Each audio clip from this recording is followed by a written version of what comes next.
Hey everyone, welcome to episode 360 of Real Health Radio. I'm your host, Chris Sandel. I'm a nutritionist and a coach and an eating disorder expert, and I help people to fully recover.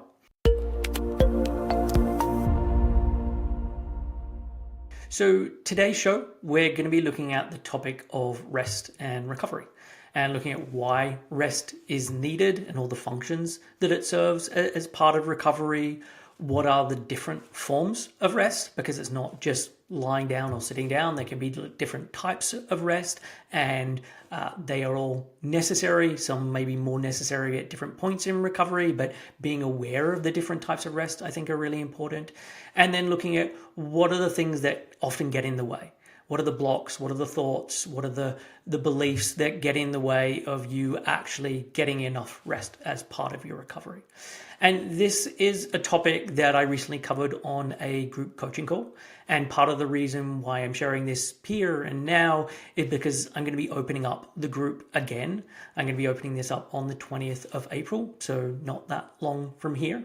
And this is a group that I created 3 years ago.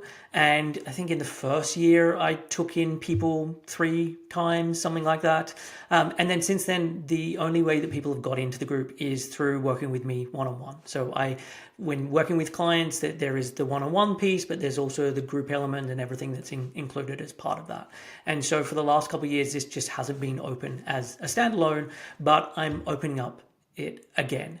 And as part of the group, there is a program, so the Fundamentals of Full Recovery program, where it's 6 modules. It's going through all the different aspects of recovery. And yes, it's part education, but it's very action orientated. So it's giving different writing exercises, different practical tools, things that you can then be using as part of your recovery, but also looking at this from different aspects, whether that's physical resilience and recovery, whether that's psychological resilience and recovery, whether that's structurally and how to set up your days and your life, etc. Looking at this from all different angles.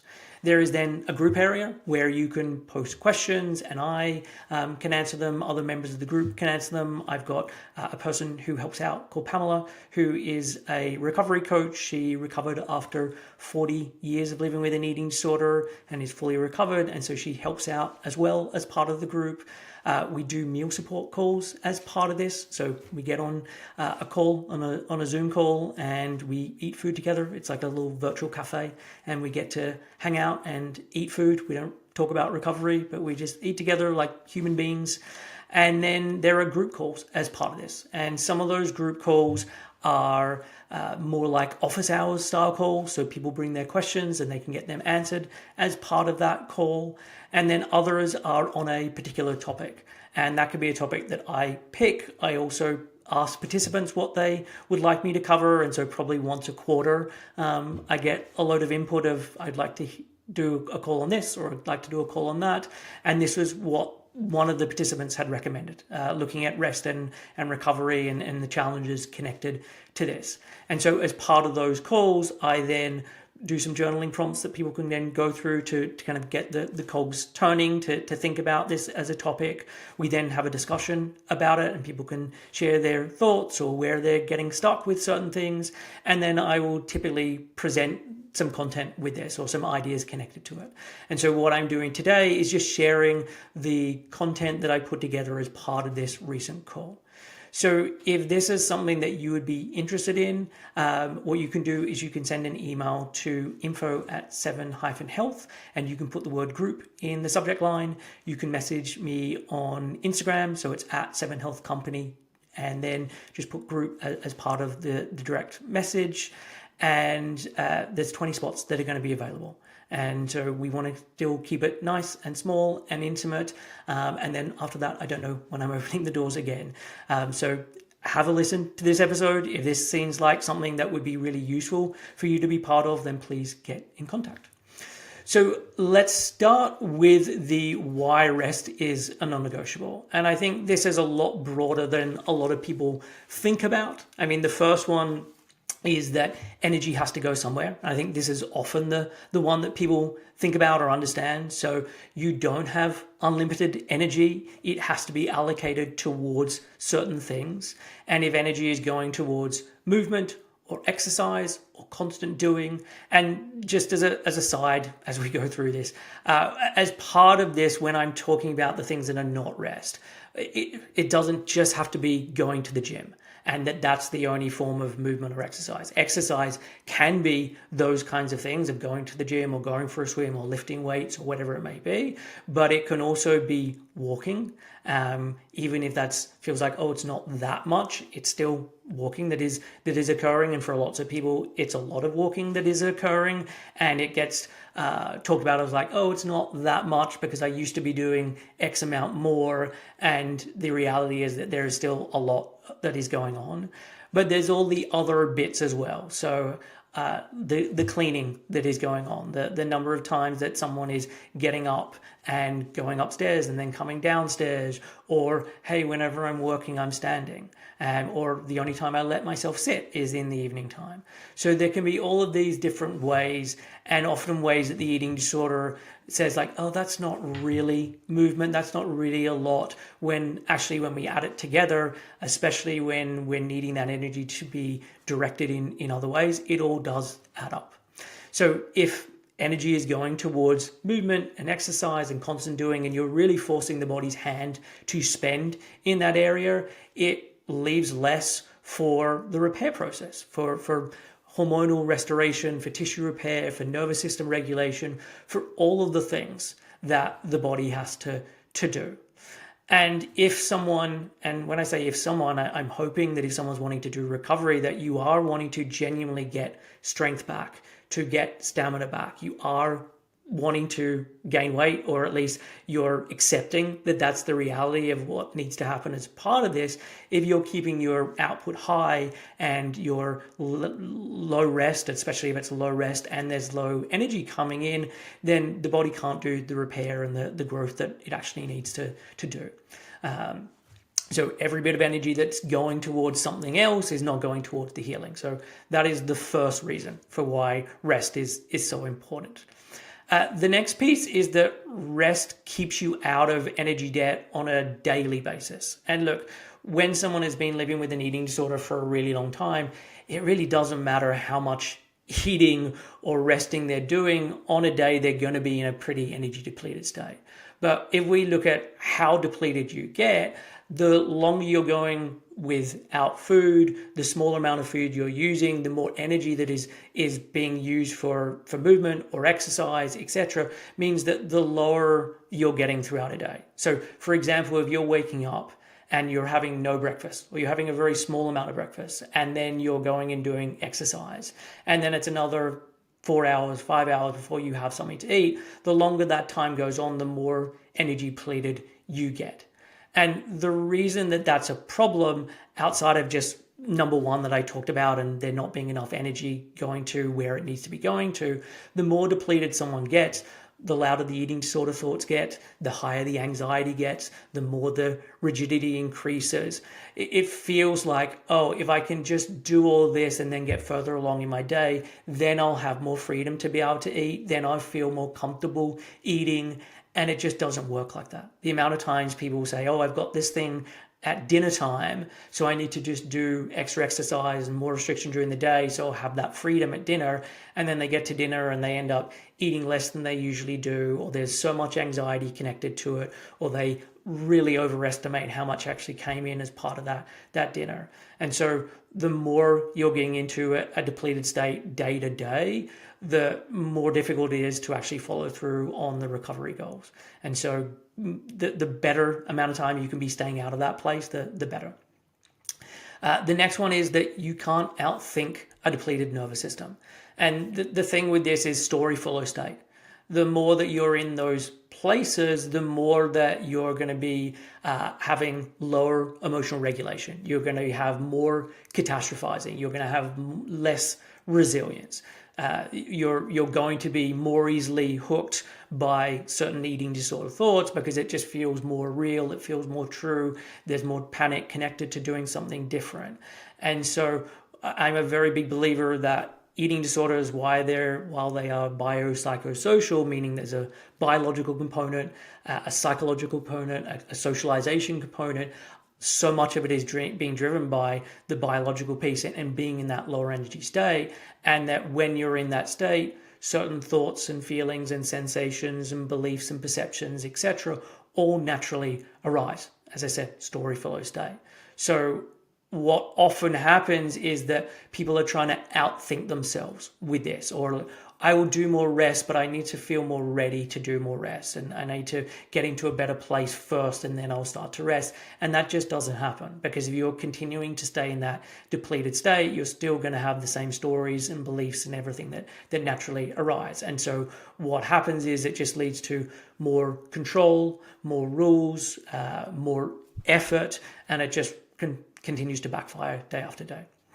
And so really it's not that you need to have better thoughts, especially at this early stages of recovery. It's that you need to have a better resource brain for that to happen, and you need to be doing the recovery piece for a while in terms of more food and more rest, etc., to really start to notice that your thoughts are truly changing. In the beginning, it's recognizing I can have that thought and I can still act in accordance with recovery and my values that are aligned with recovery.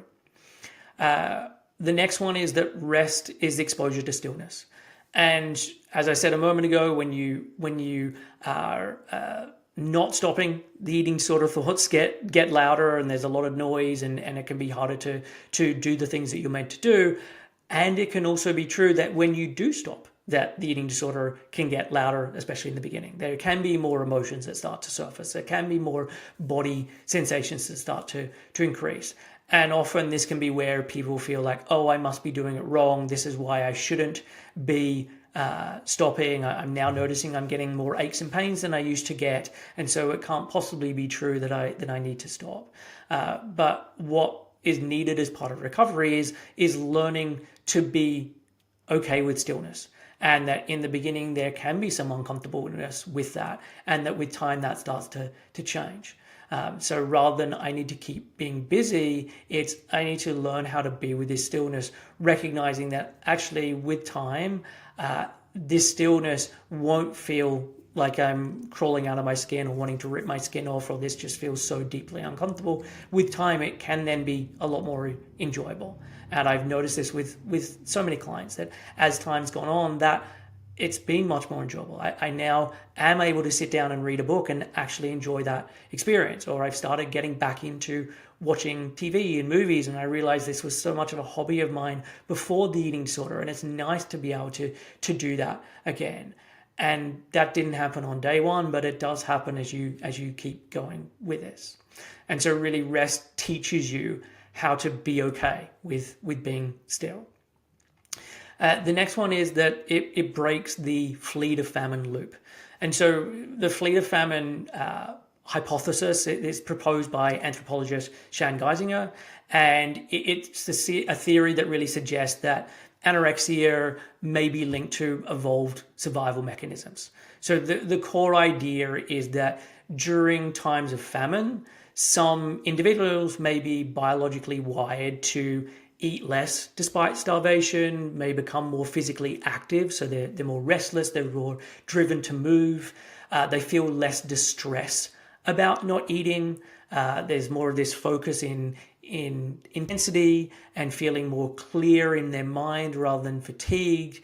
And this would have helped if we're in a famine-stricken area for some members of the tribe to be able to go off and search for food. And we can also link this to many of the migratory species. So if we think about birds and birds flying from Europe to Africa or Africa to Europe, depending on what the season is, when this is happening, they don't just conserve energy, they actually become more active, they suppress their normal hunger signals, they enter into a state that's sometimes called migratory restlessness, and this allows them to travel long distances without having to stop for much food, to be able to stay focused and driven despite the energy deficit, to prioritize movement over feeding.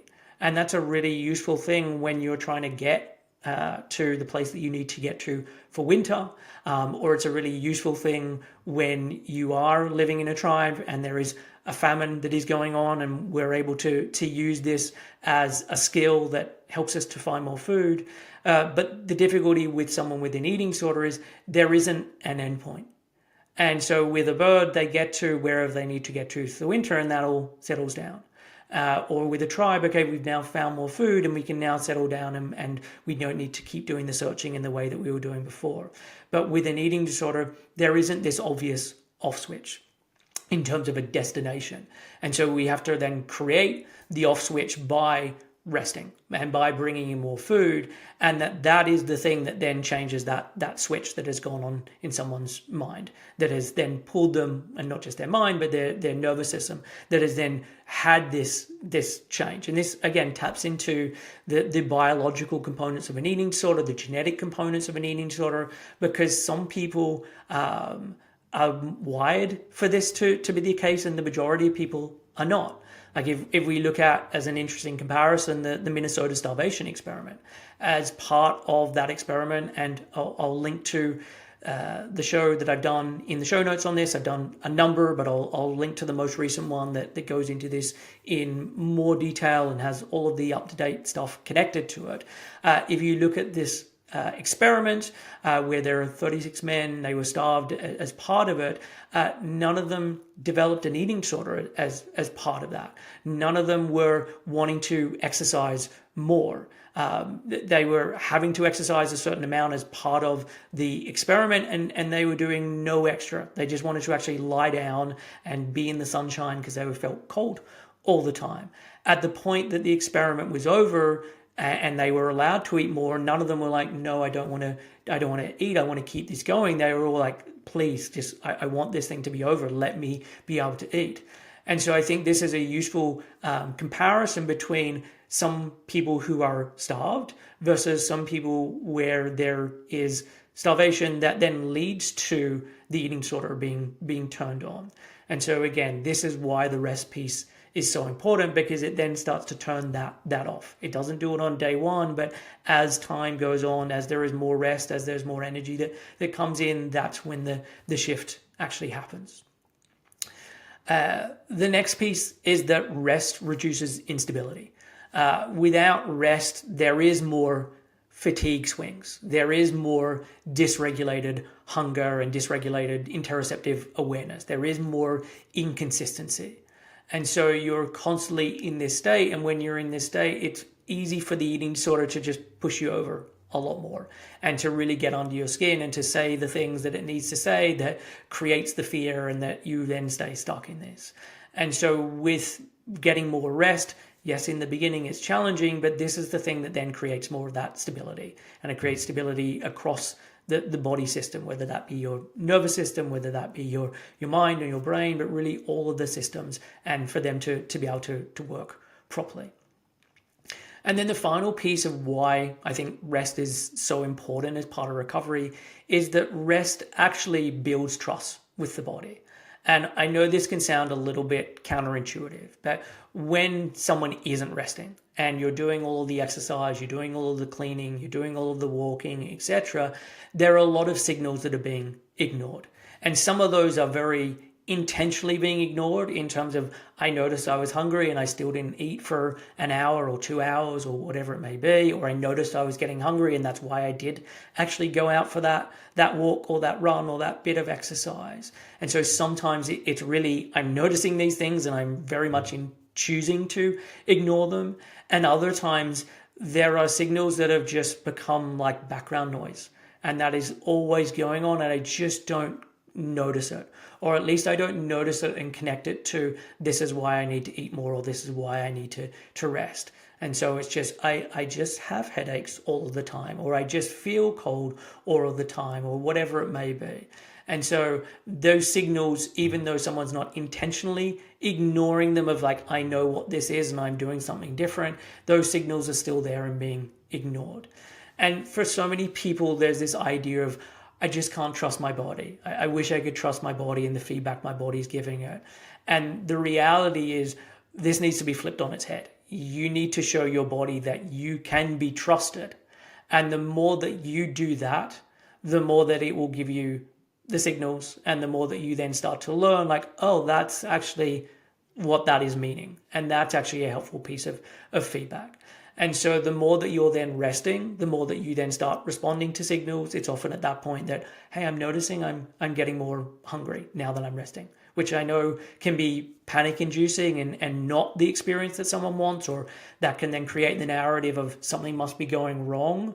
But actually that's a really common thing. And when you start resting and you're not doing as much exercise, you're not turning on the body's stress response in the same way. You're not turning on that cortisol and adrenaline and those stress hormones that are actually propping you up and giving you this full sense of energy. So you start to rest more, you start to eat more, and then you start to get a better sense of what your true baseline is.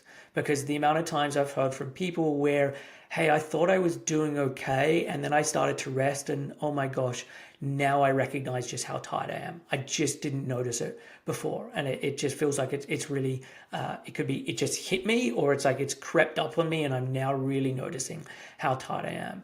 And it's by having those experiences that you're now able to listen to your body more. And the more you keep doing that, that's how you start to build trust in terms of, I now trust my body, and now my body also trusts me. And that's how you then start to feel safer. That's how symptoms then start to reduce. And so this is why the rest piece is such a crucial part of recovery. And so just to kind of close this section off, like, rest is not optional in recovery. And I think sometimes there is this idea of, I'm just going to eat more. I'm just going to increase this enough in terms of my snacks or my meals or whatever it may be. And then I don't have to touch the exercise piece, or I don't have to touch the walking piece, or maybe I'll touch them and I'll just bring them down a little bit, but I can keep that in place. And that's just not the way that it works. And especially for someone where, hey, exercise has been a really big part of their eating disorder, trying to take that approach, one, that there's just not enough food that someone can get in to have that actually work, especially considering everything I've talked about here. But two, what it typically leads to is that you just don't get the food in.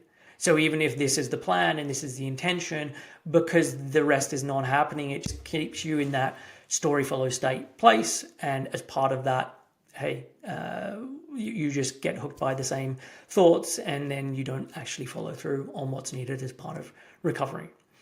So then the second part that I want to look at is the different types of rest. And as I said, rest isn't just sitting down or watching a movie or whatever. Rest can take lots of different forms. And I think it's useful to look at what are the different categories of rest and what are some of the different things that can then fall into each of these categories. So the first one is physical rest. And this is the thing that most people think of when they're thinking of rest. So this is very passive. This is very low demand. And so it is lying down or sitting down. It could be being outside with no goal. And I think this is often the thing that people say, well, I don't want to rest. I love being outside in nature. I think it's really important for me to be getting fresh air. I feel so much better when I'm getting sunshine, etc. And I want people to know, hey, you can do all those things. You just don't need to be moving while you're doing those things. So it can be being outside with no goal. It can be driving and then sitting in a park, or it can be going to your garden if you have a garden. It can be noticing the birds and the trees and the sounds and really using that outside environment to be present. It can be sitting down and feeding the squirrels. So really what we're trying to do is, yes, we can use the benefits of being outside if we want, and we're then not adding extra energy usage as part of that. It could be having a hammock, putting a hammock up between two trees in your garden if that is possible for you, and then that be a place that you're then just sitting in and swinging in as part of your physical rest.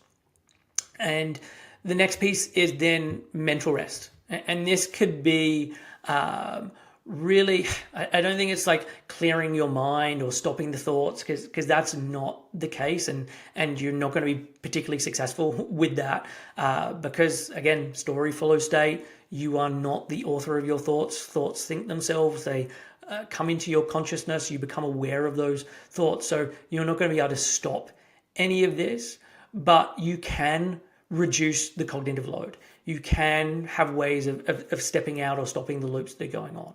And so some of the practical ways of reducing this mental load is pre-decide your meals. And I think especially if you're in the very beginning part of recovery, this is why a meal plan or this is why deciding things in advance can be helpful, because you're not arriving at a meal which is already the most highly charged point of your day or one of the most highly charged points of the day, and now I'm having to decide on what to have. It's I arrive and my goal is now to pull out the things that I've already pre-made or to order the thing that I already decided in advance I was going to get, and I just need to eat this. And I know I use the word just there as if it's just a really simple thing to do. I know it's not.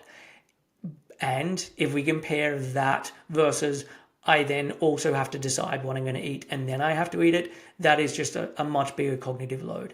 And there is a point in recovery where that does become more important. And you do want to be able to be more spontaneous, and you do want to be able to make decisions on the fly, and that becomes more important. And if you're in the earlier stages of recovery, we need to remove all of those things and we need to make it as easy as possible. This could also mean simplifying choices. So again, even if we're coming up with a plan, rather than having, okay, there's 6 different breakfast options, you've got 1 different breakfast option, or you've got 2 different breakfast options. And so then when deciding, it's just making on those 2 things. It could be writing things down. And so, hey, I'm having all of these thoughts and it just feels like it's so overwhelming. I'm going to spend 10 minutes just doing some journal writing, and I'm just going to free form, stream of consciousness. Like I just want to get everything out. There could also be the reducing of inputs as part of this mental rest. And so noticing, hey, I'm scrolling on my phone a lot, or I'm playing games on my phone a lot that actually aren't working for me. There can be times where that's actually a really useful tool because that's what someone needs in that moment. And there are times where actually this is becoming a lot more overwhelming and it's not helping me. So it could be less scrolling on the phone. It could be noticing the environment I'm in is really noisy, or especially when all the kids are at home, I'm finding it really noisy. And look, some of these things are just the constraints of life and I can't avoid that. And other times there are things that one can do, whether it's, hey, I'm going to start putting on some headphones at certain points, I'm going to get earplugs at certain points. So just looking at, okay, where are the different sensory inputs that can then be having an input on my cognition or the mental or emotional load that I'm carrying, and what can I change as part of this. So the next one is then emotional rest. And this can look like lots of different things. And again, like I said, with the mental piece, it's not that, hey, I'm going to avoid feeling emotions or I need to stop when that emotion comes up. Like these things will naturally arise within you. The goal is then more around, I'm not going to try and constantly fix my feelings. I can do practices that allow them to be there, and I can notice them, I can name them, I can create space for them. But when I feel that, I'm not going to instantly do something to take it away. And so it's about letting emotions exist. It's not about then performing or masking or pretending everything is okay, because the performance and the masking piece, like that takes a lot of emotional load. That takes a lot of mental load. And so I'm going to be really aware of that. And wherever possible, I'm going to be creating room for emotions. But I'm also, as part of this, especially if I'm early in recovery, I'm going to be cognizant of not putting myself in certain positions where certain things come up that I just don't need to be dealing with right now. And so if there is this, for an example, this meal with these people, and I know there's going to be a ton of diet talk going on, and I'm early on in my recovery, and I think that that's going to just create so much comparison, it's going to create so much noise within me, you know what? It's actually useful to skip over that thing. And hey, we're just not going to do that at this point. At a later point, it becomes important. But right now, I'm going to do something else during that time that is actually much more pro-recovery. So then the next one is sensory rest. So I've kind of already touched on some of these already. So finding quiet environments, lowering stimulation, time away from screens or noise or certain environments. If you have the capacity to work from home and that makes it easier for you, can you be doing that? Is there a room in the house that you can then go to and spend more time in that you haven't really been doing so? That can be helpful. I mean, even setting up particular rooms where, hey, I'm going to bring these plants into that room and I'm going to have these pictures in there and I'm going to light these candles and I'm going to do things that are going to change the environment in that space. So I'm getting more cues of safety and my nervous system is feeling just a little better being in this environment. It's not that it drastically changes everything. It's just, hey, it gives me that extra 5% or 10% and that actually helps me. The next one is social rest. And this isn't that you completely avoid seeing everyone and you just go into hibernation or go into isolation. It's that I just prioritize low pressure interactions. So I'm spending time with the people who are actually most helpful for me in recovery and being with people where I don't have to perform, where I can be open, I can be honest, that these people are going to be supportive and helpful as part of recovery. And so not doing isolation, but really doing selective connection. And one, you're not going to get this right all the time. You could meet up with someone thinking it's going to go really well and it doesn't because of where the conversation goes. And two, there are going to be times where, hey, because I'm a parent or because I'm a single parent or because of this thing with work, like I just have to be in these certain environments or I have to go to this certain thing.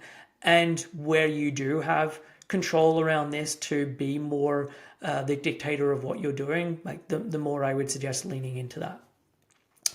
The next one is co-regulation. And I think this is a really important one. And this somewhat connects to what I was saying before in terms of the selective connection with people. But co-regulation is getting the support for your nervous system from somewhere else, someone external to you. And that can be a person, but it also can be a pet or another animal. And so being really conscious of, hey, I'm going to sit down and I'm going to have the cat in my lap, or I'm going to have the dog in my lap or next to me, and I'm just going to be stroking them, or I'm going to be looking into their eyes, or I'm going to be just being with them and getting the benefits of their nervous system and how that's going to be having an impact on me. This could be the same with someone else, another human. It could be cuddling or hugging another human. It could be, hey, that just feels too overwhelming to be cuddling or hugging someone, but just being in the room as someone else. So I'm on one couch, they're on another couch, but just having that other person in that room, that just helps in terms of my co-regulation. It could be we're still sitting in silence, and that's that quietness and that quietness presence where someone else is there, and even though they're reading a book or even though they're listening to a podcast with their headphones on, like I just know they're there, and that's actually quite regulating for me. And figuring out what are these things for you. I said earlier about like feeding the squirrels outside. That could be a form of co-regulation. It could be, hey, I love cows. I love birds. I love whatever it is. And I'm putting myself in an environment where that is there, and I get to get that nervous system benefit of being around those things. And this is a really important part with recovery, again, especially in the early stages of recovery, because when you're in an energy depleted state, your capacity to actually stay regulated yourself is really hampered by your body. Because when you're in a low energy state, part of the mechanism for the body trying to find energy is turning on stress hormones. So turning on cortisol, turning on adrenaline, turning on that stress apparatus to find energy from the body so that you can continue to be able to function and to not die. And so when you're in that state, it then becomes very difficult to be able to be regulated, because that kind of pulls you more into this fight or flight place or more into a shutdown place. And so it's often another nervous system, another human, another animal, etc., that is then needed as part of that co-regulation. And you may then have that experience of like, while I was with them, I noticed something different. I felt calmer in myself. And it's not I felt calm, I just felt calmer. than I felt before, and that was the co-regulation effect. And then actually once I left that person or was no longer with that animal, etc., I could notice that I just felt a little more dysregulated, or it felt more challenging. So then the next piece is hobby rests or gentle engagement rests. And so this could be doing puzzles. So I've had many clients who've got jigsaw puzzles and they put it on a big table in their house, and that's one of the ways that they're able to get rest. And I think this is something that is useful with this, is it's often something that engages the mind but not really taxing the mind. Often where we are doing something tactile with our hands can be a way of where it doesn't just feel so overwhelming to rest. The thought of just sitting down and being with my thoughts, or even just sitting down and trying to read a book, can sometimes just be too much. Whereas, hey, doing a puzzle was the right amount of a distraction that I need. This could be also drawing or coloring. I know lots of people in recovery will get coloring books, because again, there's this level of concentration, there's a level of doing something with my hands. Crosswords, Sudoku, knitting, cross stitch. It could even be playing music. And so if you play guitar or you play piano, we're wanting things that are engaging but not demanding. And in terms of this number 8, this is kind of creative rest. So I already talked about this in terms of playing a musical instrument. So it could be drawing or writing or playing music, and you're doing that in the sense that you are actively doing that. So you are the one that is participating and doing those things. But it can also just be creative rest where you're experiencing those things. And so recognizing that, hey, when I put on this soundtrack, or when I put on this bit of music, or when I'm in nature, and nature can be I'm actually in nature, or I'm just getting nature on my computer screen and I'm spending time watching nature. One of the participants in the group last year posted a YouTube video of music that they listen to, and it's like a 4-hour music video on YouTube where it is just very gentle music, and all of the imagery is just drone shots of really beautiful landscapes, whether it's like the hills of what looks like someone in Switzerland, or places where it's more like a tropical resort. But being able to hear that music while watching that visual, you can feel a difference in one's nervous system. And again, it's not that it will change everything drastically and automatically, but just noticing, oh, actually being in that environment, even though I'm still in my house, can be helpful. And then the same with art. And again, that could be going to a gallery, but often that involves a lot of standing and walking, and so probably not so much in alignment with what we're suggesting here. But being able to, again, go online and look at art in all of its various forms, and just using that creative expression, and even the creative expression of other people to do something in terms of one's nervous system, and kind of getting back more connected with the body. And so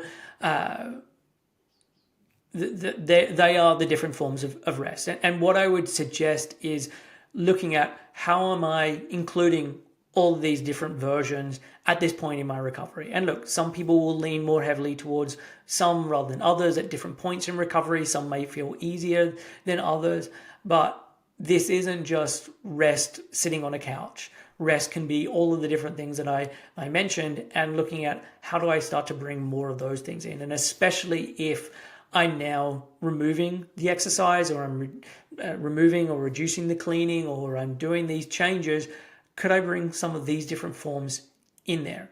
And look, you can combine these. It could be I'm doing puzzle with my partner, and so I'm getting the co-regulation that they are here, and I'm also doing this thing where I'm using my hands, and I'm using that little bit of concentration, etc. And so I also now want to just look at then what are the blocks that get in the way. And I think there are lots of different stories that come up and different beliefs that come up. And I think it's useful to then be able to recognize them. And so as I go through this, notice how many of these apply to you. Are these things that you've said before or that you currently believe? And so just, as I go through, notice how much of these apply to you. So the first one is the I have to belief. And so there can be this idea that I have to do this cleaning, or I have to do these parenting tasks, or I have to do this to further my work or my career, or I have to do everything myself. This is what I have to do. And there's a lot of times in life where that is true in some sense, where, hey, I am a single parent, or I do have to have certain things that occur, that there is no way around this. We do need to have shopping occur, otherwise we don't have any food. So it's not that these aren't true in some sense, but what I would push back on is that, hey, is the way you're doing this the only way that it can be done? And also, are you the only one that needs to do it? So for example, it could be, hey, I can delegate this thing to my partner. Or I know I say I have to do cleaning, but the reality is I'm doing this 2 times a day and it could be done once a week. And so it's not that it has to be done with the level of frequency that I'm doing it right now. And hey, I say I need to do the shopping, and I can actually do an online shop. I can sit down, I can spend an hour doing an online shop, and then it gets delivered. And I don't actually need to spend all of that time walking to the store and then walking around the store and then walking back from the store. And so recognizing, okay, if I look at my I have to beliefs, what are different ways of being able to do this? And where is the eating disorder actually just using this against me? Because there's times even with like I have to do this in my career when the reality is you spending the next 3 months or 6 months or 9 months focusing more on this particular thing is really going to be the most important thing for your career longevity, and you actually being able to genuinely enjoy your job, genuinely be in good health while doing the job. And so rather than thinking about this in very just short-term amount of time of like, oh, but over the next 3 to 6 months, it's like, let's extend this out. If I look at this from a career standpoint over the next 5 years, me taking this time where I'm focusing more recovery is actually the best possible thing that I can do for my career longer term. The next belief or the next block that gets in the way is productivity equals worth. So that if I'm resting, I'm being lazy. I need to earn my rest. And that if I'm not doing this, then if I'm not doing that cleaning, or if I'm not doing that walking, or if I'm not doing these things, like that says something about me as a human being. And that so much of one's worth is then tied to the output. And this is why rest feels wrong. And rather than trying to come up with a better response connected to that, I mean, so often when I ask clients, I was like, does this apply to everyone else? Like, if I've like, do you think I'm lazy because I'm not doing the amount of exercise that you're doing, or the amount of walking or cleaning or whatever it is? And the response is typically no. Like, I don't think that's the case. Like, I just think it's true for me.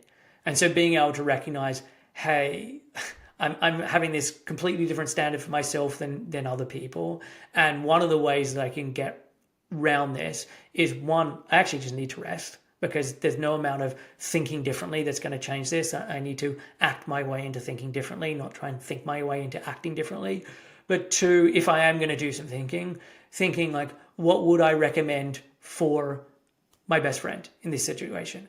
What would I suggest for my 8-year-old daughter or son in this situation? Would I be saying to them, hey, you can't have your lunch because you haven't done this thing?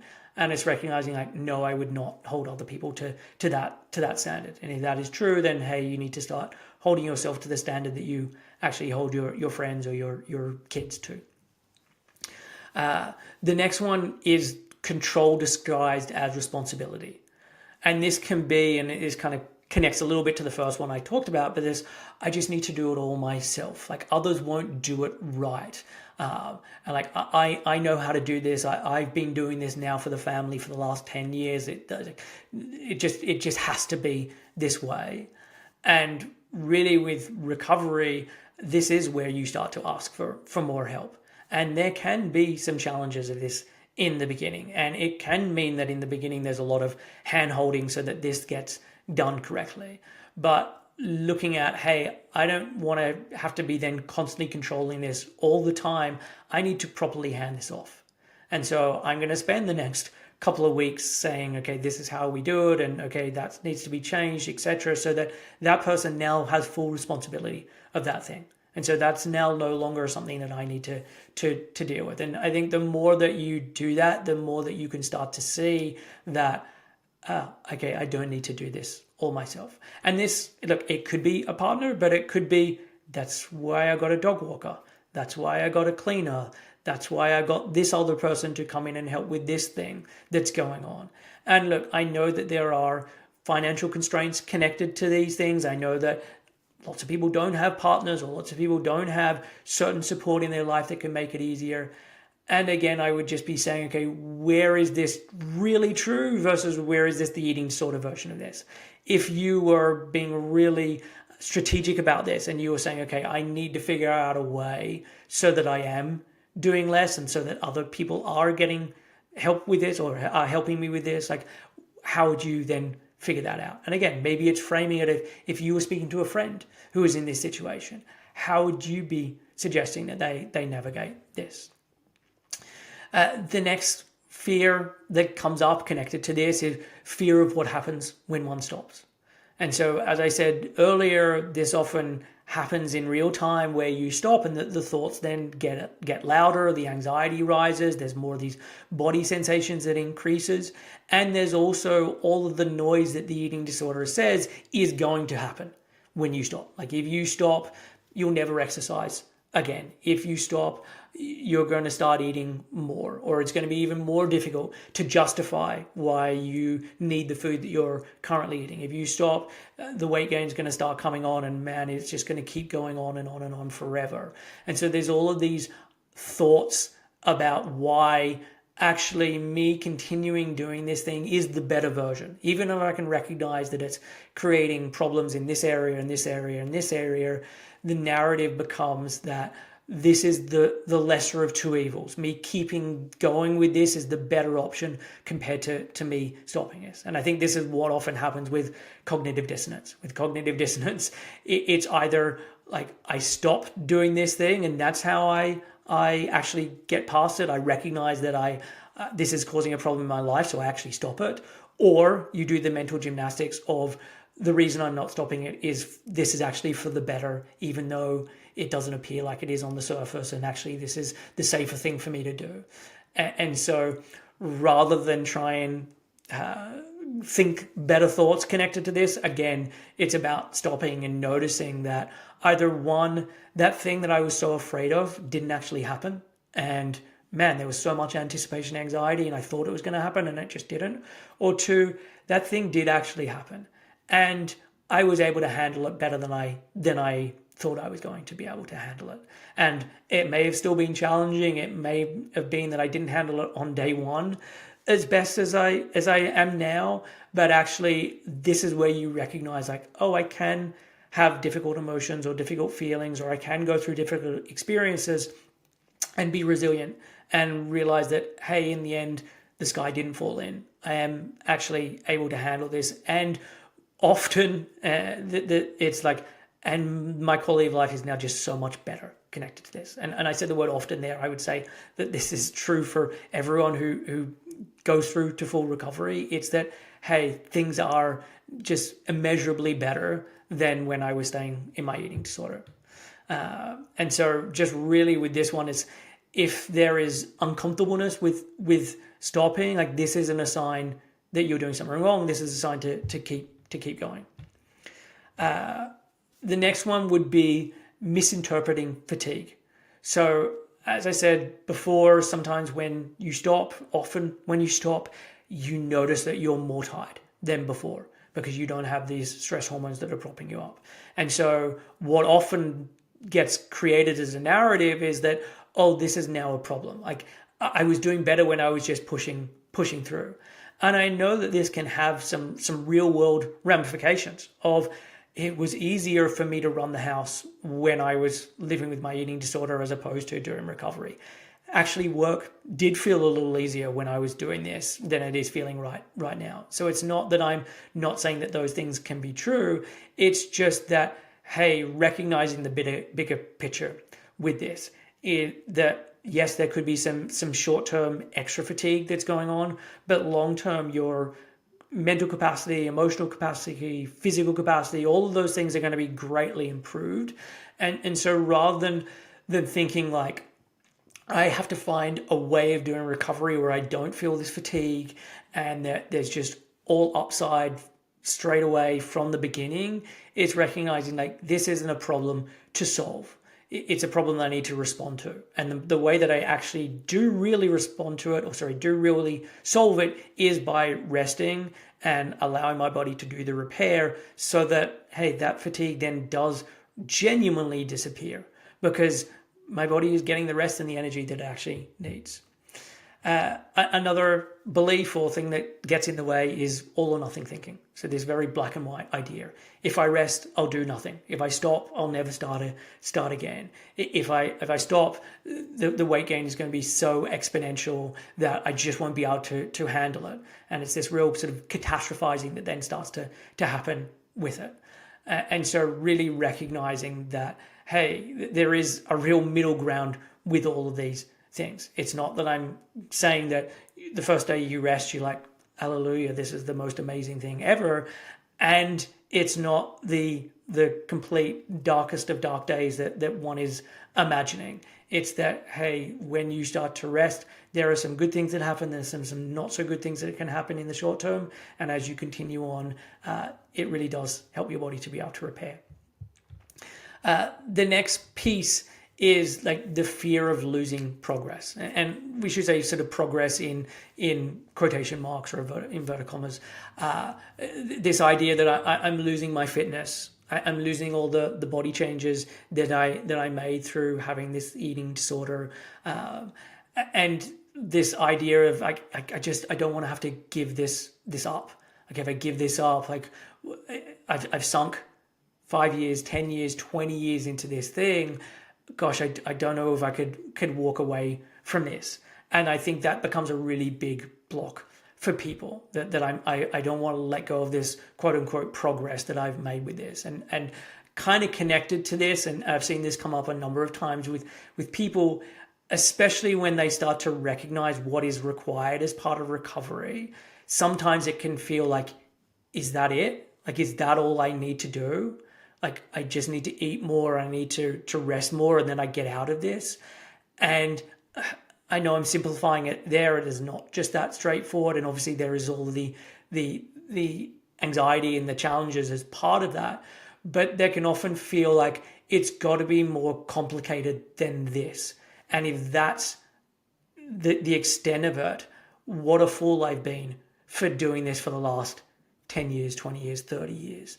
And so it can almost feel like, oh, I can't possibly stop and just do those things. Because if that then turns out to be the case, like, wow, what a waste. And so either the fear of losing progress or the fear of the fact that, hey, this thing's been staring me in the face for so long and yet I just didn't do it, I think can be a really big block for people. And again, the way that you get through it is that you do the rest anyway. And then you realize like, hey, that idea that I thought I was going to lose progress, like it's just not important to me in the way that I thought it was. And actually when I'm recovered, the fact that this thing had been staring me in the face for a really long time, I don't care about that anymore, because I would much prefer that I recovered after 20 years than, hey, I then did it for 25 or I did it for 30 or I never recovered because I was then being stubborn about this thing's just, it's too easy for me to now do this now, or it's too simple for me to now do this now. And so it's about then the doing and recognizing that when I do that long enough, my thoughts around this start to change. The next one is the overstimulation masquerading as rest. And I think this could be where there's the scrolling that I talked about before, or the constant input, and recognizing that, hey, there are things that quote unquote look like rest and aren't actually rest. And this is why I went through that big long list of the different types of rest, because some of them, when you try and do it, actually will not work for you. And I don't mean that like, oh, it was just so uncomfortable, but I mean that it's actually not what you need in that moment, and it's not helping for you. So for example, for some people, using something like some playing some games on a phone could be something that really does help to regulate them. And for someone else, it could be like, no, this is just so much more stimuli than I need. And I would say this especially, I work a lot with people who either already know it or they discover that they're highly sensitive as part of us working together. And if you're highly sensitive, you're going to be much more easily stimulated by being with lots of people, or lots of noise, or lots of bright lights, or lots of sounds, looking at a phone and playing games or scrolling on that. And so recognizing that, oh, okay, that's having much more of an impact on me. I said I'm resting, but actually this isn't really resting, and it's just kind of keeping those same loops and that same nervous system sensations going. And so just realizing that just because you've stopped moving doesn't necessarily mean your system is resting. And it's about finding the things that actually are providing rest for you. The next one that gets in the way of this is overcommitting, lack of boundaries, saying yes too often.